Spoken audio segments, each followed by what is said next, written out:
Commissioner ઓફિસે તો ખાસ કરીને એટલા માટે આવવું પડ્યું છે કે અમે શુક્રવારે જે રાજકુમારની ઘટના જે બની છે કુવાડવા રોડ ઉપર, એ ઘટનાના સાધનિક કાગળો માંગવા માટે રાજકુમારના પિતાશ્રી એટલે કે રતનલાલ એ જોડે આવેલા હતા.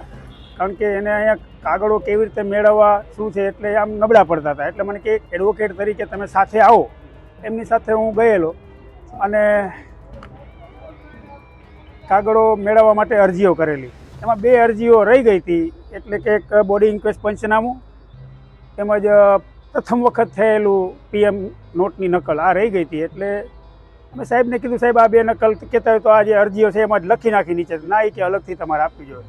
એટલે એક તો ત્યાં અલગથી મેં આપેલી હતી અને બીજી એક અરજી જે હતી PMની એ બીજા દિવસે મેં કીધું જાય તો ઓલી લેતા આવી બેહારે. એટલે ગયા એટલે સાહેબે બાનું કાઢ્યું કે મારે જિલ્લા સરકારી વકીલને પૂછવું પડે. મેં કીધું સાહેબ તમે PI છો, નકલ મળવા પાત્ર છે કે નહીં, તમે આવડા મોટા અધિકારી, તમને ખ્યાલ ન હોય, મારે તમને કાયદાની ભાષા, અને અમે તો કીધું સામાવાળા થોડા છીએ, અમે તો અરજદારો છીએ, અમને તો મળવા જોઈએ કાગળો, ફ્રીમાં મળવા જોઈએ.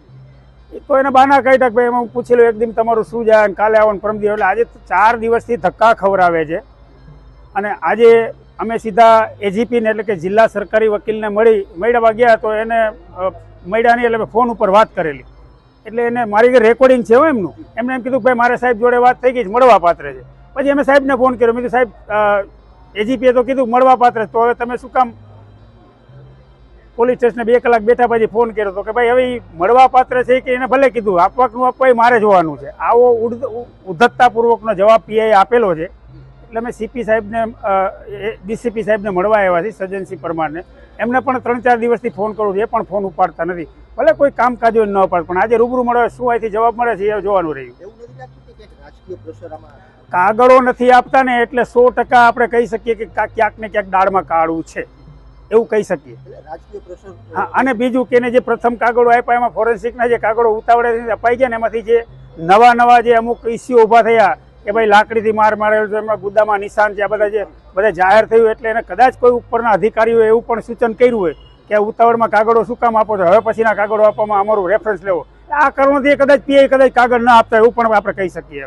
રાજકોટના એક નામાંકિત ડોક્ટર છે વસાવડા, એમણે પણ નિવેદન આપ્યું છે કે આવો રિપોર્ટ મેં મારી 30 વર્ષની લાઈફમાં પહેલી વાર જોયો. હા, એટલે તો દૂધનું દૂધ ને પાણીનું પાણી આજ નહીં તો કાલ, બરોબર. હું તો 100% જાહેરમાં કહું છું, વાર લાગશે પણ આવશે મજા, એ ગેરંટી તમને આપી દઉં. કારણ કે કાયદાનું કામ કરશે ને, કાયદો નહીં કરે તમે કરાવશું, અમને આવડે જ કામ કરાવતા કેવી રીતે કરાવવું. એટલે હાઈકોર્ટમાં મેટર વહી ગઈ છે, હાઈકોર્ટથી મંગાવશું કાગળની. જાહેર ક્યાં કેટલા દિવસ છુપાવી રાખશે, બાકી જે દૂધનું દૂધ ને પાણીનું પાણી તો થવાનું જ છે.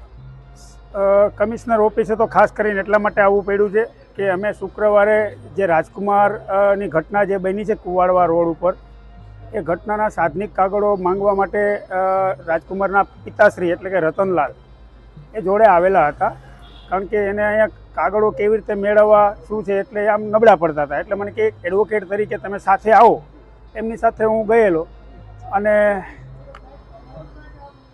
કાગળો મેળવવા માટે અરજીઓ કરેલી.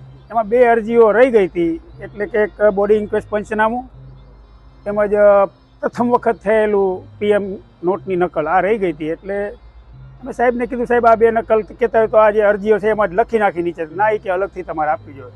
એટલે એક તો ત્યાં અલગથી મેં આપેલી હતી અને બીજી એક અરજી જે હતી PMની એ બીજા દિવસે મેં કીધું જાય તો ઓલી લેતા આવી બેહારે. એટલે ગયા એટલે સાહેબે બાનું કાઢ્યું કે મારે જિલ્લા સરકારી વકીલને પૂછવું પડે. મેં કીધું સાહેબ તમે PI છો, નકલ મળવા પાત્ર છે કે નહીં, તમે આવડા મોટા અધિકારી, તમને ખ્યાલ ન હોય, મારે તમને કાયદાની ભાષા, અને અમે તો કીધું સામાવાળા થોડા છીએ, અમે તો અરજદારો છીએ, અમને તો મળવા જોઈએ કાગળો, ફ્રીમાં મળવા જોઈએ.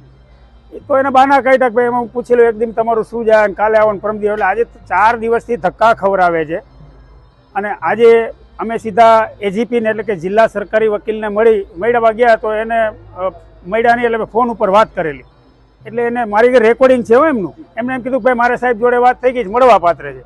પછી અમે સાહેબને ફોન કર્યો, મેં કીધું સાહેબ AGPએ તો કીધું મળવા પાત્ર, તો હવે તમે શું કામ પોલીસ સ્ટેશને 2 કલાક બેઠા પછી ફોન કર્યો હતો કે ભાઈ હવે મળવા પાત્ર છે કે એને ભલે કીધું આપવાનું આપવા મારે જોવાનું છે. આવો ઉદ્ધતતાપૂર્વકનો જવાબ PI આપેલો છે. એટલે અમે CP સાહેબને DCP સાહેબને મળવા આવ્યા છીએ, સજ્જનસિંહ પરમારને.